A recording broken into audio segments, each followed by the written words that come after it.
Chapter 2. One day, years later, when the girls were grown, their parents were gone, and Elsa was queen of Arendelle. The sun was shining brilliantly over the cliffs of the fjord. Elsa stood on a rear castle balcony, waiting for her moment to rejoin the visiting dignitaries and wish them well on their journeys home.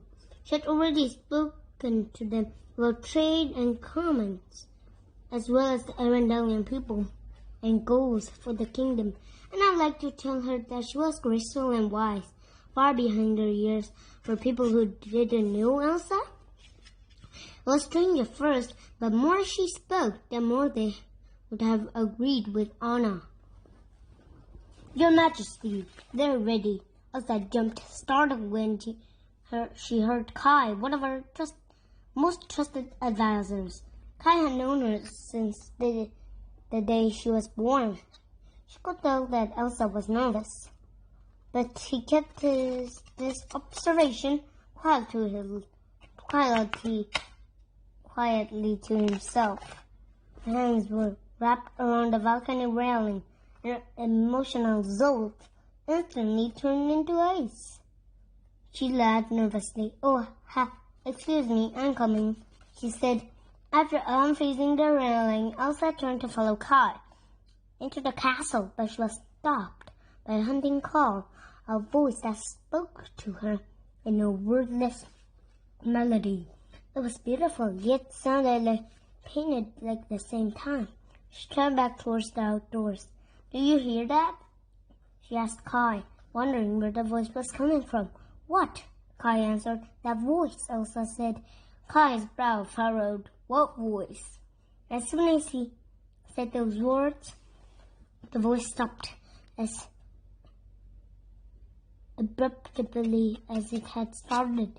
Elsa turned back to Kai and saw concern on his face. She smiled to cover the unsettling feeling that washed over her. "Never mind," she said, and followed him to the castle.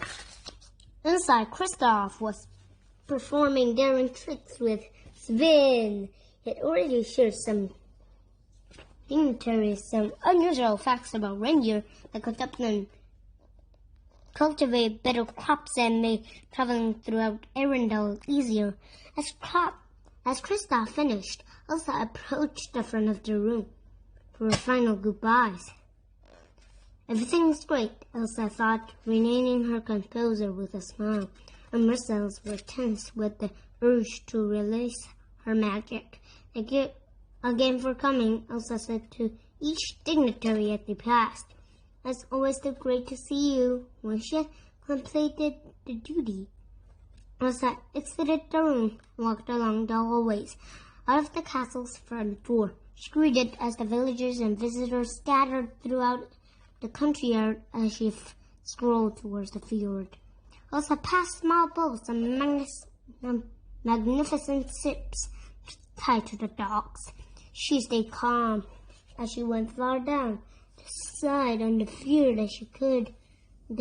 Until there are no people or boats around. This was where she went when she had to release extra energy.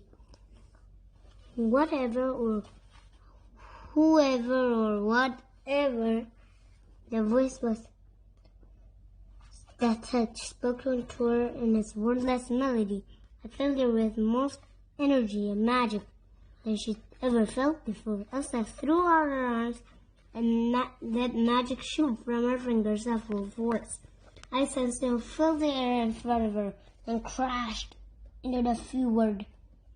Elsa turned and covered her face, chuckling as the water splashed all around her.